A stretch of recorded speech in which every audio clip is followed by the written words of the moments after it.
শ্রাবণ মাসের প্রথম সোমবার তারকেশ্বর বাবার মাথায় জল ঢালতে গিয়ে ঘটলো ভয়ঙ্কর কাণ্ড। প্রতি বছরের ন্যায় 2024 এবছরও কিন্তু লক্ষাধিক দর্শনার্থী এবং ভক্তরা এসে উপস্থিত হয়েছিল শেওড়াফুলি ঘাট এবং সেখান থেকে তারা পায়ে হেঁটে যাচ্ছে তারকেশ্বর। দেখতেই পাচ্ছেন আমরা এখন আছি নিমাই তীর্থ ঘাট। এই ঘাট থেকেই কিন্তু প্রত্যেক মায়েরা এবং প্রভুজিরা তারা কিন্তু গঙ্গা স্নান করে এরকমভাবে বাঁক কাঁধে নিয়ে তারা কিন্তু প্রায় 42 কিলোমিটার পায়ে হেঁটে খালি পায়ে হেঁটে তারা কিন্তু পৌঁছে যাবে তারকেশ্বর।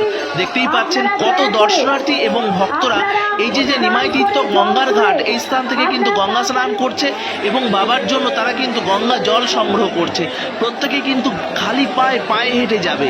প্রিয় বন্ধুরা, এমন দুর্লভ দৃশ্য আপনারা আগে পরে দেখেননি। তো এই দুর্লভ দৃশ্যের মধ্যে এমন কিছু কাণ্ড কারখানা ঘটেছে যেগুলো আপনাদের সামনে আমি তুলে ধরার চেষ্টা করেছি। প্লিজ বন্ধুরা, আপনারা হাত জোর করে আপনাদের কাছে বিনম্র অনুরোধ, এমন কাণ্ড আপনারা করবেন না। তো যাই হোক, দেখতেই পাচ্ছেন কত মায়েরা তারা কিন্তু পায়ে হেঁটে বাঁক কাঁধে নিয়ে তারা কিন্তু চলেছে তারকেশ্বরের উদ্দেশ্যে বাবা তারকনাথের মাথায় জল ঢালতে। তারকেশ্বর কিন্তু এই শ্রাবণ মাসের বিশেষ তিথিতে প্রতি বছরই কিন্তু জমজমাট একটি পরিপূর্ণ অবস্থার সৃষ্টি হয়। দেখতেই পাচ্ছেন এখন কিন্তু আমরা আছি নিমাই তীর্থ ঘাট। আর এই যে বাঘটা দেখছেন আপনারা চাইলে বাড়ি থেকে নিয়ে আসতে পারেন। আর যারা বাড়ি থেকে আনবেন না তারা কিন্তু এই যে নিমাই তীর্থ ঘাট, এই ঘাটে কিন্তু অসংখ্য পেয়ে যাবেন এমন বাঘ। আপনারা চাইলে সেখান থেকে সংগ্রহ করে নিতে পারেন। বাড়ি থেকে সাজিয়ে আনাটা আমি গুরুত্বপূর্ণ মনে করি, কিন্তু আবারও এখানে কিন্তু বছরের বিভিন্ন সময় তো বিজনেসটা চলে না, এই বিশেষ সময় এখানে অনেকেই এই ব্যবসাটা করে থাকেন। তো আপনারা চাইলে এখান থেকেও সংগ্রহ করতে পারেন। তো দেখতেই পাচ্ছেন, ভিডিওটি সম্পূর্ণ দেখবেন, না দেখলে কিন্তু ভীষণ মিস করে যাবেন। পুরো তারকেশ্বর মন্দির পর্যন্ত আপনাদের আমি পায়ে হেঁটে নিয়ে যাব এবং এরকম সুন্দর সুন্দর কিছু দৃশ্য আপনাদের দর্শন করাবো। প্রিয় বন্ধুরা, হাত জোর করে আপনাদের কাছে একটি বিনম্র অনুরোধ, এই তারকেশ্বর জল ঢালতে যাবার পথে অনেকে আছে আমাদের ভাইয়েরা এবং বন্ধুরা, তোমাদের কাছে হাত জোর করে আমার অনুরোধ যে বিশেষ আপনারা কিছু স্লোগান ব্যবহার করে থাকেন বাবা তারকনাথের উদ্দেশ্যে, দয়া করে ওই স্লোগানগুলো আপনারা ব্যবহার না করলে ভীষণই ভালো হয়। কেননা আমাদের সনাতন ধর্মকে কালিমালিপ্ত করার কোনো রাইট তোমাদের নেই। বছরের বিভিন্ন সময় তোমাদের হয়তো বাবার কথা ভুলেই যাও, শ্রাবণ আসলে হয়তো তোমরা বাবার কথা মনে পড়ে, এতে আমার কিছু যায় আসে না। আপনারা যে বাবার কথা মনে রেখেছেন এই শ্রাবণ মাসে, এর জন্য আপনাদের অসংখ্য ধন্যবাদ। কিন্তু বাবার মাথায় জল ঢালতে যাওয়ার সময় আপনারা যে নেশাগ্রস্তভাবে যান, গাঁজা খান বা বিভিন্ন রকমভাবে নেশা আদি করে থাকেন, তো হাত জোর করে অনুরোধ, এমন কিছু করবেন না যাতে আমাদের সনাতন ধর্ম কালিমালিপ্ত হয়। তো এগুলো আপনারা প্রতিবাদ করবেন। দেখুন, আমরা তো সনাতন ধর্মের প্রত্যেকটা মন্দির বা বিভিন্ন সংস্থা তারা তো আর দায় নিয়ে বসে নেই যে এরকম বিভিন্ন রকমভাবে তারাই প্রতিবাদ করবে। আপনারাও প্রতিবাদ করবেন কোনো বাবার নামে কোনো উল্টোপাল্টা স্লোগান দিলে। দেখতেই পাচ্ছেন নিমাই তীর্থ ঘাটের রমরমা অবস্থা। আর এই স্থান থেকে এখন কিন্তু আমরা পায়ে হেঁটে পৌঁছে যাব সেই তারকেশ্বরের উদ্দেশ্যে। দেখতেই পাচ্ছেন প্রত্যেক ভাইরা এখানে কিন্তু ভীষণ আবেগপূর্ণভাবে কিন্তু এই শ্রাবণ মাসে যেয়ে থাকেন। আমারও ভীষণ ভালো লাগে।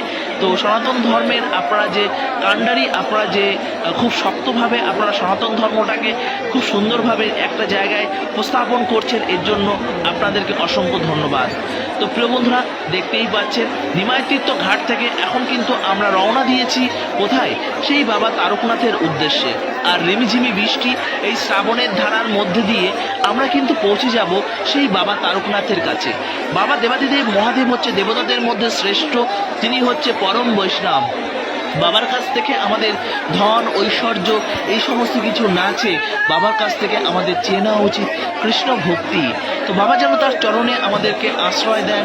দেখুন, বাবা আমাদের প্রত্যেকেই জানে যে বাবা আমাদেরকে কোনটা কখন কি প্রয়োজন, কিন্তু তিনি আমাদের যেন প্রতি মুহূর্তে রক্ষা করেন এবং সনাতন ধর্ম যেন রক্ষা থাকে। এবং এই ভারতবর্ষের বুকে সনাতন ধর্ম বিভিন্ন সময় বিভিন্ন রকমভাবে আঘাত পড়ছে সনাতন ধর্মের উপর, সেগুলো যেন বাবা কঠিন হাতে সেগুলো দমন করে।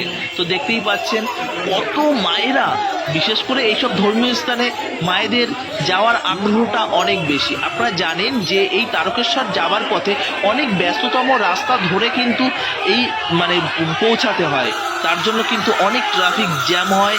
তো আপনারা যারা বাবার ভক্ত আছেন, এগুলো কিন্তু আপনারা উপেক্ষা না করে আপনারা কিন্তু ছুটে যান। তো প্রিয় বন্ধুরা, সুন্দর হরিনামের মধ্যে দিয়ে আপনারা এই তারকেশ্বর যাবার পথটা আপনারা দর্শন করুন, আর আপনাদের ভীষণ ভালো লাগবে। দেখতেই পাচ্ছেন ধীরে ধীরে কত ভাইরা তারা কিন্তু পৌঁছে যাচ্ছে সেই বাবা তারকনাথের উদ্দেশ্যে। আমি কিন্তু প্রতি বছরই আসি এবং বাবা তারকনাথের মাথায় আমি শ্রাবণের একটা সোমবারে আমি কিন্তু জল ঢালি। আপনাদের সেটা তো দর্শন করাতে পারি না, কেন বলুন তো? কেননা মোবাইল ফোন থাকে, কিন্তু ওখানে তো প্রচণ্ড জ্যাম থাকে, সেখানে সেটা আর সম্ভব হয়ে ওঠে না। তো প্রিয় বন্ধুরা, আপনাদের এই তারকনাথের কাছে যেতে যেতে আপনাদের আমি দর্শন করাবো অনেক সুন্দর সুন্দর কিছু কিছু দৃশ্য, এবং এমন কিছু দৃশ্য আপনাদের দর্শন করাবো যেগুলো হয়তো আপনারা আশা করেননি, কিন্তু এমনও ঘটনা ঘটে থাকে। তো আপনাদের কাছে তার জন্য আমার বারবার হাত জোড় করে বিনম্র অনুরোধ, আপনারা নেশাগ্রস্তভাবে যাবেন না। আর আপনার সামনে দেবাদিদেব মহাদেবকে নিয়ে কোনো বাজে স্লোগান হলে তৎক্ষণাৎ আপনারা প্রতিবাদ করুন। তো দেখতেই পাচ্ছেন এই ব্যস্ততম রাস্তা ধরে কত দূর দূরান্ত থেকে কিন্তু ভক্তরা ছুটে আসছে। দেখতেই পাচ্ছেন মাথায় রয়েছে ফেটি, কাঁধে রয়েছে বাবার বাঁক, এবং দুদিকে রয়েছে গঙ্গা জল, এবং বাবার কাছে আমরা প্রত্যেকেই ছুটে চলেছি। শ্রাবণ মাসে নয়, বছরের বিভিন্ন সময় আসুন, শুধুমাত্র ফেস্টিভ্যাল টাইমে কেন সনাতন ধর্ম জেগে উঠবে? ফেস্টিভ্যাল টাইমে নয়, বছরের বিভিন্ন সময় আসুন, সনাতন ধর্মকে রক্ষা করতে হবে। শুধুমাত্র আবেগ বা হুতোষের বশে আমরা সনাতন ধর্মটাকে কালিমালিপ্ত করতে পারি না, সনাতন ধর্মটাকে আমরা উদযাপন করতে পারি না। সনাতন ধর্ম, হ্যাঁ অবশ্যই সনাতন ধর্ম ফেস্টিভ্যাল এবং সনাতন ধর্ম আনন্দের একটি কি বলবো, সনাতন ধর্ম সত্যি একটা এমনই একটি ধর্ম যে ধর্মটা আনন্দে ভরা। প্রতিটা ফেস্টিভ্যালই আমাদের কাছে ভীষণ আনন্দ দেয়। তো তারই মধ্যে দেবাদিদেব মহাদেবের এই শ্রাবণ উৎসব, এই শ্রাবণ মাসে কিন্তু আমাদের সুন্দরভাবে এই উদযাপনটি হয়ে থাকে। তো প্রিয় বন্ধুরা, দেখতেই পাচ্ছেন কত ভাইরা, কত মায়েরা, কত বোনেরা তারা কিন্তু পৌঁছে যাচ্ছে সেই বাবা তারকনাথের মাথায় জল ঢালতে, আর বলছে হর হর মহাদেব। প্রিয় বন্ধুরা, এই শ্রাবণ মাস জুড়ে কিন্তু আমি ছুটে বেড়াবো পশ্চিমবঙ্গের বিভিন্ন প্রান্তে বড় বড় শিব মন্দির, এবং যেখানে আপনাদের আমি দর্শন করাবো সেই সব শিবের স্থান এবং সেখানকার মহিমা আপনাদের সামনে আমি তুলে ধরার চেষ্টা করব। তো আপনারা যারা এখনও আমাদের মায়াপুর ব্লগ ইউটিউব চ্যানেলটি সাবস্ক্রাইব করেননি, তো সাবস্ক্রাইব এবং বেল আইকনটি অল করে রাখবেন। আর যারা ফেসবুক পেজ থেকে দেখছেন, অবশ্যই আমাদের ফেসবুক পেজটি ফলো করে রাখবেন। আমি মায়াপুর তথা ভারতবর্ষের বিভিন্ন প্রান্তে সুন্দর সুন্দর ফেস্টিভ্যাল আপনাদের সামনে আমি তুলে ধরার চেষ্টা করি। তো ভিডিওটি ভালো লাগলে অবশ্যই আপনার প্রিয়জনের কাছে শেয়ার করবেন, আর সুন্দর হরিনামের মধ্যে দিয়ে আপনারা এই সুন্দর ভিডিওটি দর্শন করুন, সম্পূর্ণ ভিডিওটি দর্শন করুন। আপনারা যারা আসতে পারেননি এবছর তারকেশ্বরে, বাড়িতে বসে বসে আপনারা এই সুন্দর ফেস্টিভ্যালটি আপনারা দর্শন করুন। হরে কৃষ্ণা, হর হর মহাদেব।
দিবেন দেখবো।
ঢোকার দরকার নেই, ঢোকার দরকার নেই।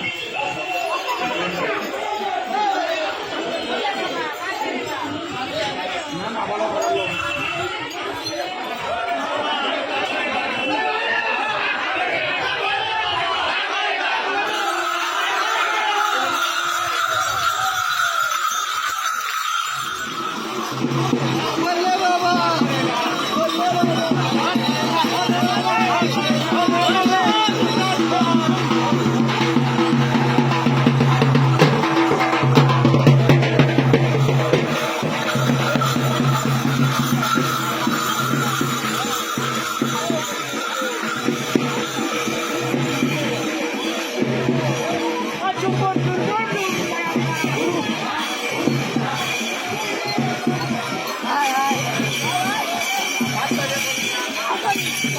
Oh,